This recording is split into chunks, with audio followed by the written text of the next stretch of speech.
get to do something really special this afternoon. We get to honor a great NCO from the Northeast region, Sergeant Kimberly Fouth.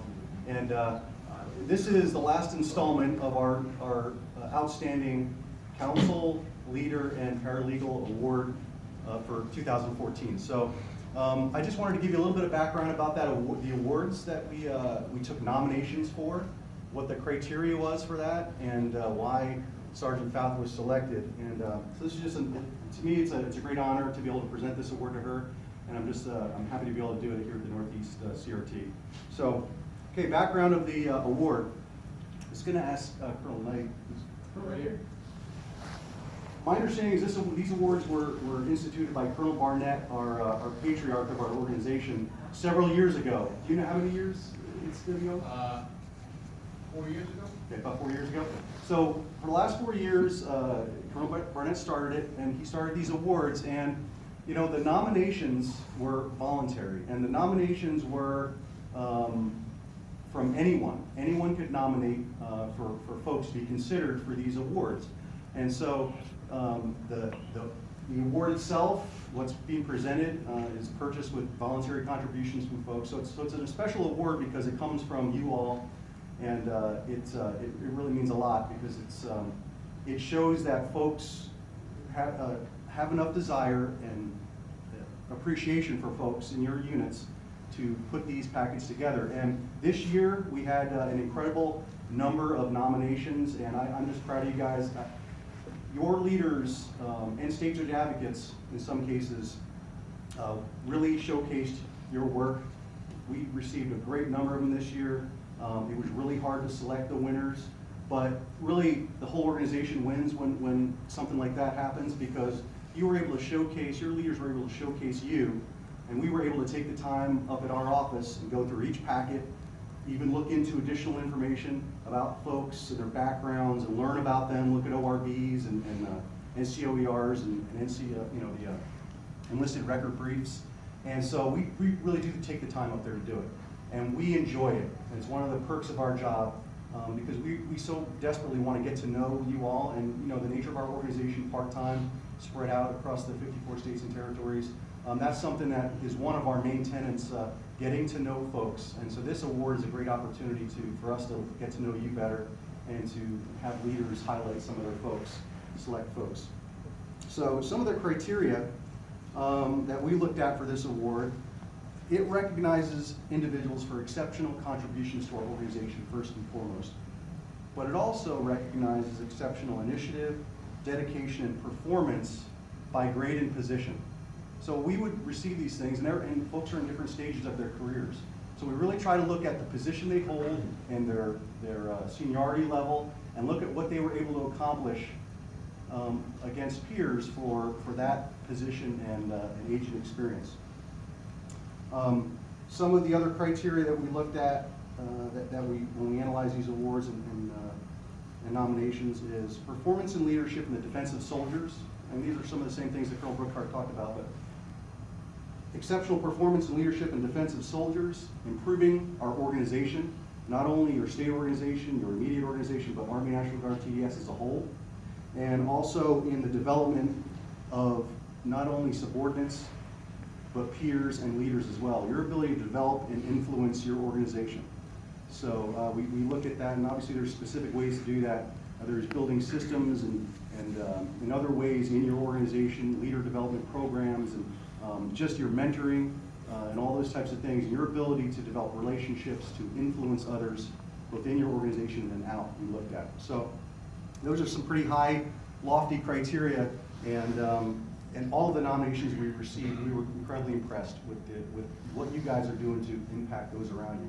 You don't just show up and do what is put before you that day. You're trying to do things to improve the organization, and we just really appreciate that. And that's, with our numbers, and we see limited numbers compared to other organizations, we really need each and every one of you to step up and take that extra initiative, and you guys are doing it. So just that process was really, I just wanted to say thank you for you guys.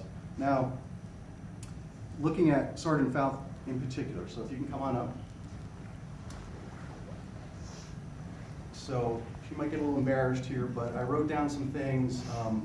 I looked at her obviously her nomination and her background. And I just want to tell you, she is an incredible person and an incredible soldier. You know, some of the things, as we all know, it's the complete person in the National Guard. It's not just what you do on duty. It's you as an entire person, what you do in your civilian job, what you do with your families, and all the different responsibilities that we have, that you have, that you juggle to be able to make this National Guard a reality and to perform. So I need to tell a little bit about Sergeant Faust's background. I mean, she has 12 years of military service, but everything about her life, she is, to me, was leading by example. Okay, she did the things to develop herself and develop her own expertise, and I think that for each and every one of us, that's we have a responsibility to do that, to better ourselves as officers and enlisted members. And so she, while having a family, while managing a family at home of 3 kids, they're 5 and 6 now, and the youngest is 18 months.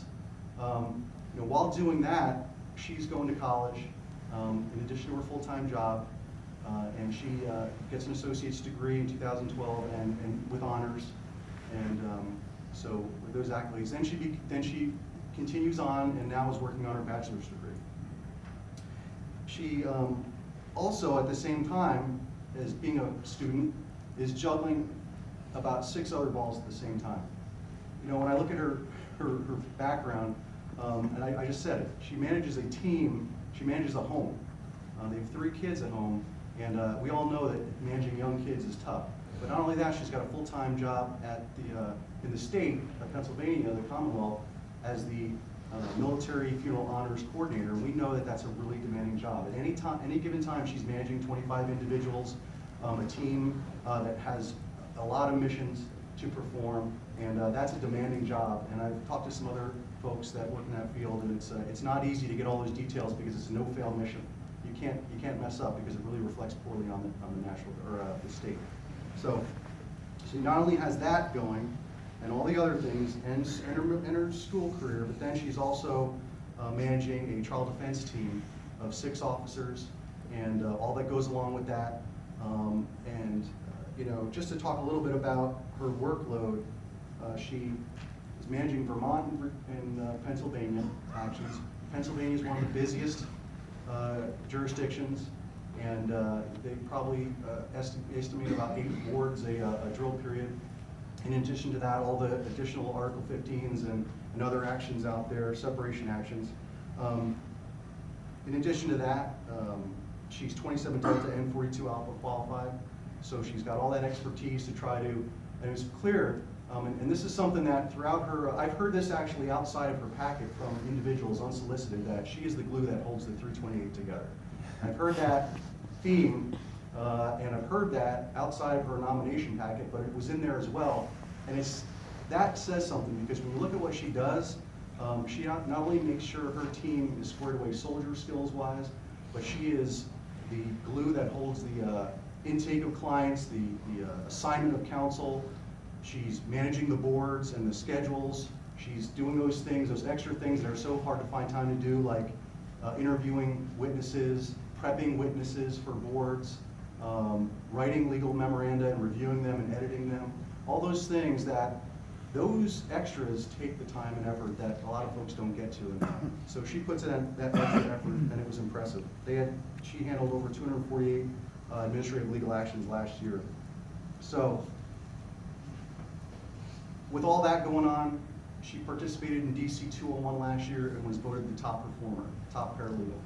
You know, DC 201, I don't know if you're aware of it, but it's an intensive 2 days where we do mock administrative boards with experienced litigators as the panel members, and these guys get grilled. Afterwards, there's AERs after each session.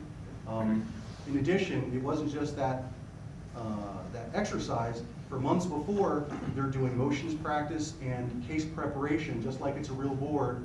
They're going to legal advisors. So with all that, she was recognized as the top enlisted member for that exercise.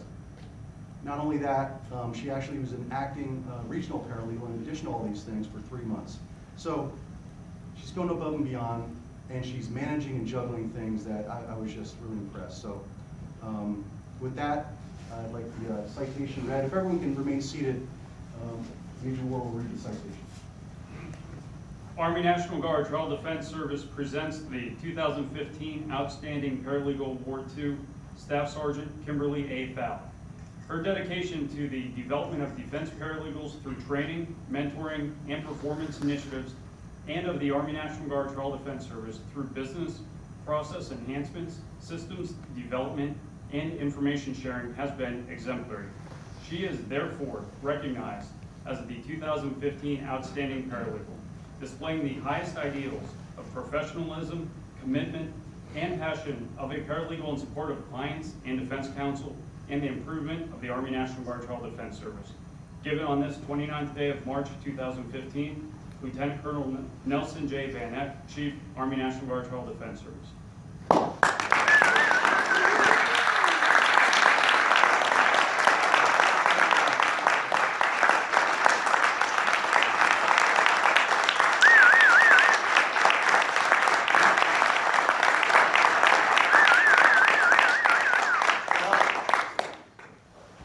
Thank you, everyone. I had something prepared, so I'll try to make it quick. I'm very overwhelmed by receiving this, well, even being nominated and then actually getting picked. Every paralegal in TDS I know works hard every day, so it's kind of a shared award for all of us, and I hope everyone else gets to have this opportunity in their career in TDS. Person I have to thank the most is my husband. He supports me so much in this. It's why I can manage the 3 kids, because I have that at home.